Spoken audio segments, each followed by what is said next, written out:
C'est le grand retour de l'icône italienne, la Fiat Panda qui revient pour sa 4e génération, ici en 100% électrique. Elle existera également en version thermique.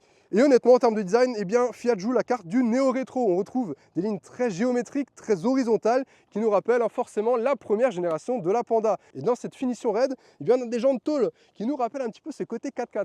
Avec ce décor, franchement, ça lui va à merveille. On a des teintes très colorées, et ça fait plaisir pour la ville notamment, puisque on en a marre du gris, du noir, etc. Là, on a des couleurs vives, du jaune, du bleu, du rouge. Il me semble un vert aussi, non?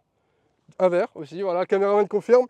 Donc voilà, on a quelque chose de très coloré, très fun. Et sur l'arrière, on retrouve ces feux placés de façon verticale, comme sur la première génération. On a plein de petits détails partout ici. Le Panda, le i pour la version électrique, l'ancien logo Fiat avec les 4 barres, le bosselage Fiat. Sur le côté, on a un bosselage Panda. On en a vraiment partout. Il y a des détails de partout. Et ça, je trouve ça super rigolo. À l'intérieur, on a aussi quelque chose de très coloré. Et ça fait plaisir, hein. On retrouve notre ami le Panda dans cet habitacle entièrement bleu.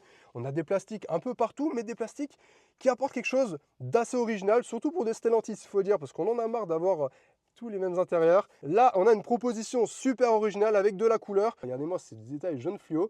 Le circuit de Lingotto juste ici avec l'ancienne Fiat Panda 4x4 juste là. Franchement, moi je trouve ça très réussi. Qu'est-ce que vous en pensez? Dites-moi tout ça en commentaire. Et si vous voulez en savoir plus, eh bien, je vous invite à aller voir la vidéo qui est sortie sur ma chaîne YouTube PMS en auto, où je vous la présente en détail extérieur, intérieur et sur la route.